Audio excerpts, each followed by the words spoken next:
Hello, everyone, and welcome to the sixth episode of the Shaded Pixels podcast, where we break down gaming topics to their shadings and their pixels.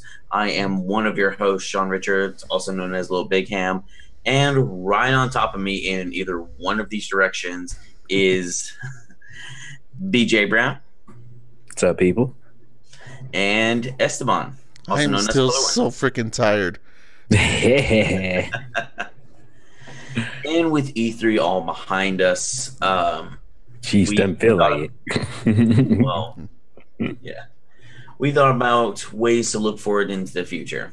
And given how successful the NES and SNES Classics were, we figured why not have another company try the same little trick? And what if we did a PlayStation 1 Classic? What games will we put on there? That's going to be the topic of this week. So, BJ. Yeah, man. If you had control of Shawn, Yeah. if you were best friends with Shawn Layden and everybody else up there and said, hey, PlayStation 1 Classic, here's the idea. Here's the games to put on it. What games are you putting on there? If you had Shuhei Yoshida in a death grip and you could force him to do anything. Let's see. I would tell him that he had to put Star Fox on it. No, Mario. Yeah, basically put Mario on it. The weird thing is, and I know this was my choice, but the weird thing is when I kind of think back on like when I got the PlayStation, I think I remember getting in on the whole PlayStation fad late. Because that generation, man, that was basically right around the time when I was coming out of high school. So I was kind of short on cash. Yeah. You know, the parents definitely weren't going to get it for me because they wanted me to concentrate on getting ready for college and everything. So I don't remember really even having a PlayStation until maybe it might have been 97 or so. So I guess wasn't that late, but I felt like I was kind of late in the game in terms of getting the PlayStation. So like a lot of the classics, like you remember, and some of you guys won't remember because you might be a little too young, but you know, by the time the whole generation of the PlayStation 1 was done, they had a whole list of classics where they, you know, kind of like the bestsellers or whatever, right? They had the little green bar. The greatest hits. They had the little green bar or whatever on the side of the case, and it said classic or greatest hits or whatever, right? So they had a bunch of titles for that. And I always remembered walking into like gaming stores and saying, I don't remember playing that one. I never got to play that one. I never got to play that one. But, you know, by the time that whole list was out there and all those games were out there, it was basically PlayStation 2 time, you know? So I never really dived into a whole bunch of the classics. But to kind of kick things off, though, I would definitely have to say, and I'll probably start with my most coveted game that I would have to 100% have. Man, I would have to have Final Fantasy Tactics on it. Ooh, have to. that's a great game. Yeah. For me, that was probably the first real strategy type game that I gave any attention to on a console. You know, all of my strategy and sim games I basically reserved for when I was playing on my PC. Yeah. So, you know, when Final Fantasy Tactics dropped, I was even late in the game to playing that one. I think I got that one as one of the greatest hits wins. But that game blew me away. I adored that game so much. I dumped so much time into playing that game when I had it that it was ridiculous. And you know, just the mere fact of being able to, you know, go in and have your whole full roster of just characters and upgrading them and, you know, changing their classes and all other kind of stuff. It was just, I loved it. You know, it kind of took me back to the days of, I guess you could say, playing BattleTech on an actual board, you know? Sure. All the action points and everything and the position being important, you know, for when you win and how you attack certain foes and everything. I just loved it. And of course it dipped into the whole love of the whole Final Fantasy, because that was like the core prime Final Fantasy time. That was when all the really good Final Fantasy games were dropping. That's the peak of its popularity. I mean, some would say that like 6 is a better game and stuff like that. So quality can be put into question, but in terms of popularity, yes, in terms of popularity, let me definitely rephrase. The peak. No, Tactics is great. I definitely came into that game late because by the time I played that game, the PS2 was already out. But I think that was probably true of me too. But I remember really liking that game because I had played Shining Force before on the Genesis, and that was the same kind of idea. That's right. I think I remember playing that at a friend's house, but I never had it myself, and I loved it to death. And after I played it, I could never remember what it was.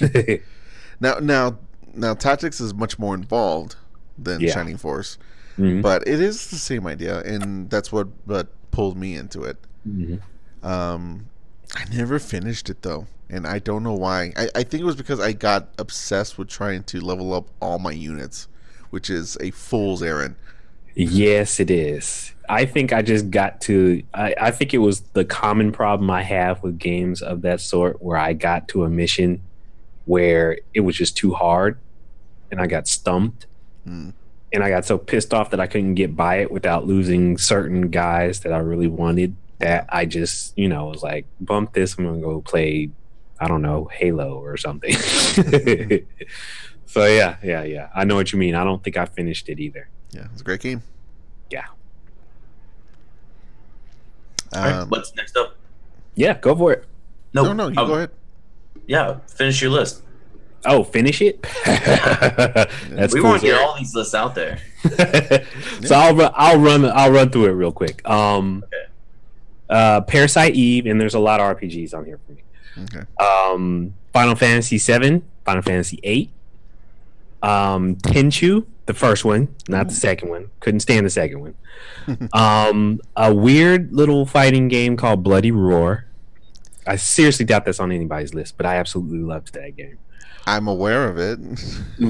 I have no idea. I can't even remember. Well, I'll get into it a little bit later. Go ahead and go through your list, and then we can talk about the games. Yeah. We'll come back. Diablo, Front Mission 3, another like I wouldn't say it's 100% like Final Fantasy Tactics, but it's close, sorta, the way they kind of had it set up. Marvel vs. Capcom. NBA Jam Tournament Edition, of course. Insert any NBA Live game in that era, because that was when NBA Live was actually good. Street Fighter Alpha 3. Any of the Tekken games, 1, 2, or 3. Probably 1 or 2 for the Tony Hawk series. One of those, I definitely have to have one, because that was back when I actually wanted to be, or actually liked skating. I'll skip over this one because I was thinking of something else. Ogre Battle. I kind of got into it late also, but it's almost, I don't want to say a clone, but it's pretty much like Final Fantasy Tactics. A very, very not well-known space combat sim that I absolutely loved, maybe even more than Wing Commander, called Colony Wars. Don't know that one. Another weird action RPG game called Vagrant Story, and an absolutely god-awful but awesome fighting game called Wu-Tang Shaolin Style. Booyah. I've heard of that one. I've heard of that. God awful. It was bad. Horrible, but it was my jam. I loved it, and it was probably just because it had Wu-Tang music in it, and it had all the Wu-Tang characters. That game is based off of a fighting game that was canceled for being too gory and too bloody. Which was hilarious because the characters look like blockmen. Yeah. With little red blotches that spurted all over the place. It was a fighting game called Thrill Kill. It was supposed to come out from Virgin Interactive, but then that company got bought out by EA, and then EA was like, we're not doing this. Just yeah. All you had to say was bought out by EA. Yeah, that's all you had to say. And the thing and I forgot one. Oh. I forgot one after that. Sorry. Xenogears. Oh. Yes, yeah. I have to have that. That fulfills my mech quota on any list that I have. Okay. Right off the bat, I'll just burst your bubble a little bit because I actually did this to Shawn in preparation for this. Yeah. Tony Hawk is not going to happen. It will never happen. Yeah, I kind of figured that because licensing issues or whoever owns it or whatever. Specifically, it's not just like I bet a lot of people would think, oh, it's because of all the music. And you're right, but the even bigger problem is, and I think people like just didn't hear this news like a couple of years ago.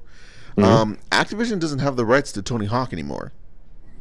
Yeah, there's a bunch that Activision doesn't have rights to anymore, like old stuff. No, after Pro Skater 5, I can understand that. Yeah, that's exactly what it was. After Pro Skater 5, Tony Hawk was like, "Okay, we are done." Yeah, no more. Yeah, and it's like I am not John Madden. and then another thing, and I didn't even think of until right now, is they would also have to re-get the licenses for the likenesses of all the other skaters. That's right. I forgot about all the other skaters that were in it. Yeah. Yeah. So there's like 3 different type of licensing issues right there. So it's just no. Yep. That's why it's on my. That's why I reserve it for my PlayStation Mini emulator. Yeah. Couple of things that I was kind of surprised about. Diablo, I don't really think of that as a PlayStation game, more of a PC game. You know, again, that is, for me, that was one of those games that I had on the PC, but I didn't necessarily come to love it until I played it on the PlayStation because, you know, that was back in the day where it wasn't necessarily easy or even fun to have certain games that, you know, that played well on a gamepad. And Diablo was more like a point and click kind of game. And you basically had to play it by yourself. But on the PlayStation, it had local co-op. So it was easy, and the actual control scheme on the controller for me actually even felt better than playing it on the PC where it was just point and click. So I would have friends, and actually the friend that I had ended up becoming my wife at, you know, a bit later. She's my ex now, but you know, at that time, you know, we were dating and everything, and she would come and she, you know, play Diablo with me on my PlayStation. So it has a little soft spot in my heart, you know, just in terms of was a cool local co-op game. So I mean, I've never played the PlayStation version of Diablo, so I mean, I can't knock it. Speaking of which, also NBA Jam Tournament Edition. Okay. Any NBA game, yeah. Okay, there's gonna be problems, but I just specifically want to point out this one. As somebody who actually was desperately trying to find that version on the PlayStation, I don't think it can be on there just from the sheer fact that I could never fucking find it. Here's the thing, okay? I don't play sports games a lot now, but I loved NBA Live on the PlayStation. I actually really liked those games. I thought they were fun.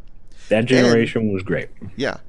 And I actually enjoyed sort of NBA Jam Extreme, which I found. That was the 3D one. But for Tournament Edition, I mean, I had the SNES version, but I knew there was a PS1 version, but could never find it. Yep, they had one. I know it exists, but that's about it.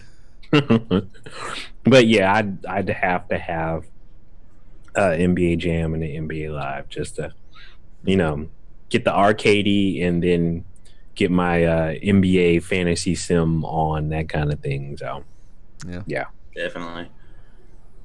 All right, Esteban, what's your list? If you had the power of Sony at your fingertips, what would you grace this PlayStation 1 Classic with? Well, if I had the power of Sony at my fingertips, I would just make them make a brand new Twisted Metal. But I knew that was coming. But besides that, my list is probably fairly typical because I was just looking at this as what's possible with licensing and all this kind of stuff. And but even with that, I mean, the PlayStation had a lot of great games that were even even if they were first party, a lot of people didn't really play or really knew too much about. So there's a lot of hidden gems in there, and just a lot of cool stuff.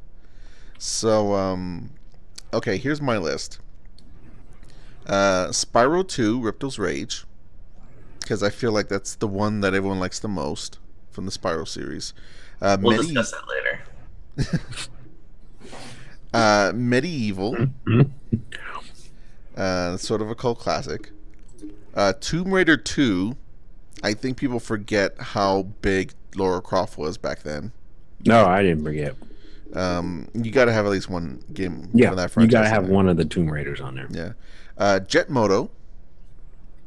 Fun racing game. First party should be easy to get. Tekken 2.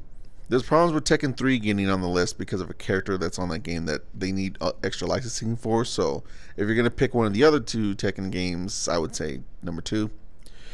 Parasite Eve. Because it's Parasite Eve. Horror games were big on that system. Yeah, there were a lot of them. And you need a couple of those. Parappa the Rapper. Of course. People need that. Crash Bandicoot Warped.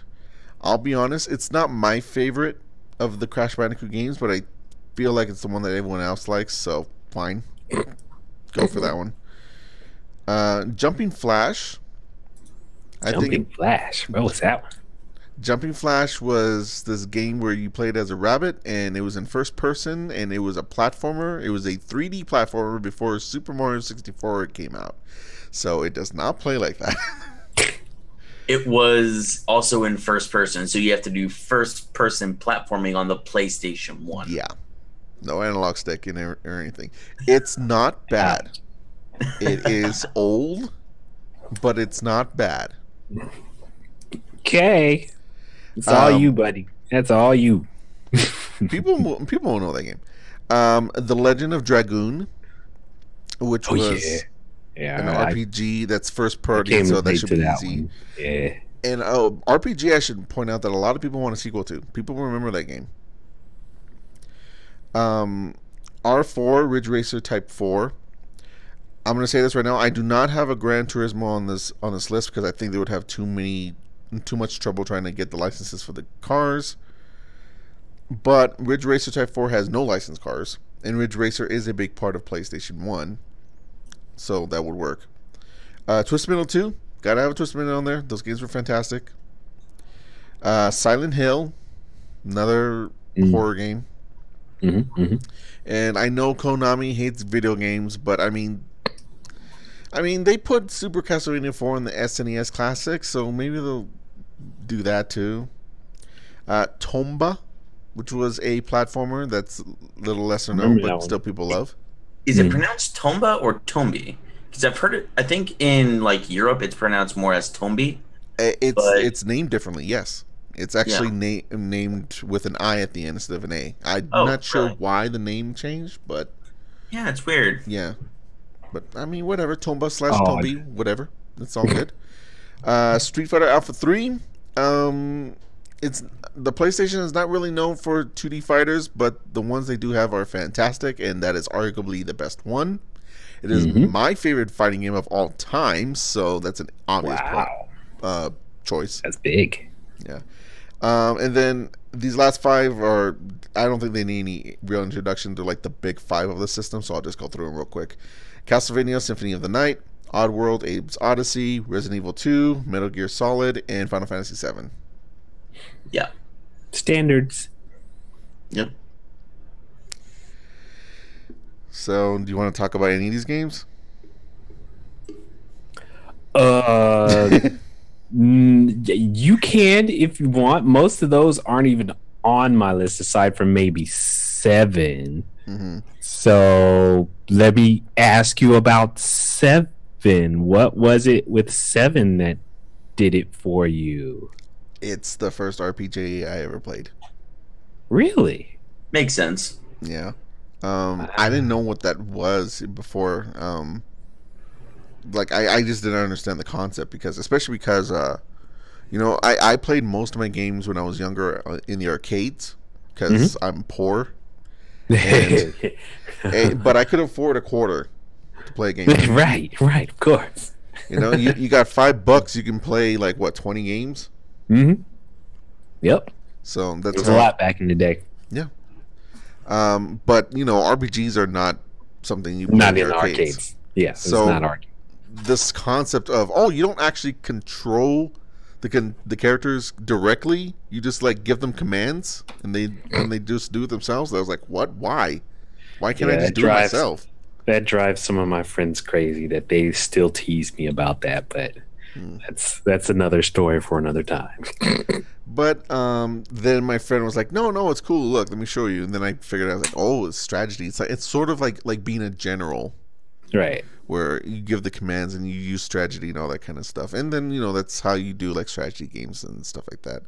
And then, it just finally clicked with 7. And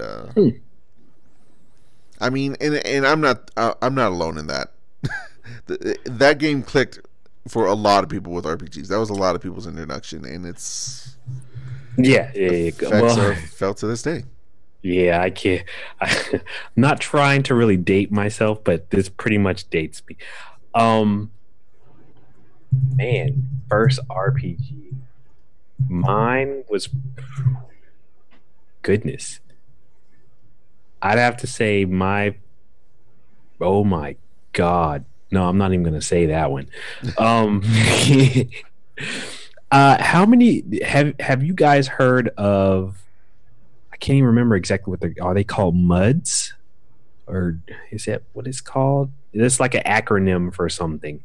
But back in like the early days of PCs, personal computers, like some of the very first, I guess you'd say, adventure or RPG-ish kind of games, they didn't even really have character models. They weren't 8-bit at all. The only thing they were was a map on the screen, and for the most part the map was dark, so you couldn't see it. There was only a certain amount on the screen you could see, but the characters on your keyboard, so like all the ones that weren't letters or numbers, all those characters like the stars, the ampersand, and all those were the actual people or enemies on the screen. Oh. So you'd move like a star across around the screen, and around you, kind of like the fog of war, other characters would pop up. Yeah. And you would, you'd have to know. And I think it was because of a book, or I don't remember how I even learned how to play it. But, as you moved it around, stuff would appear, and certain things would be a little dragon or a little goblin or whatever. And on the right-hand side of the screen, it would tell you what you had or how many hit points you had and all this other kind of stuff. And I can't even remember if that was called a MUD or I can't remember exactly what it was called, but sounds like that. I think I remember something along those lines, like MUDs. Yeah, that was my very, very first RPG on a computer, because I played D&D even before that happened. Okay. So I was always looking for something that could, on the computer that could replace it. And I ended up playing everything from like Wizardry to Bard's Tale. And there were all these different, it was like there were 10,000 different games that used the exact same game engine as Bard's Tale. So like all the little D&D games looked exactly like Bard's Tale, looked exactly like, it was like all of them looked the same. They just had a different storyline. Everything from where the characters were on the screen, where the map was on the screen. It was hilarious. I even had one RPG that was you remember a company, I don't know if you remember, there was this company called SSI. I've heard of them. Yeah, I think they made a majority of like the D&D games back then. So, they had like their little series of role-playing games, but they actually had and this was one of my favorite RPGs ever. They had a Buck Rogers RPG that was kind of modeled after a lot of the D&D ones. And I swear it blew some of the stuff I play now out of the water, just in terms of, how much you were able to do and how fun it was. And I won't say character customization, but it was, for the time, it had more than most did. And I swear I miss that game to this day. If I had a old school, like, I love old school PC games back in the day, or kind of emulator or whatever, I definitely have that on there. But that was like the only Buck Rogers game I remember them ever making. And it was a little RPG. There was never a space sim or an action game. It was just Buck Rogers, the RPG. I was like, who knew? It's strange. When you first started talking about this stuff, I was initially going to go to like, oh, are you going to talk about the text adventures? And you simultaneously went to somewhere. I hated the text adventures.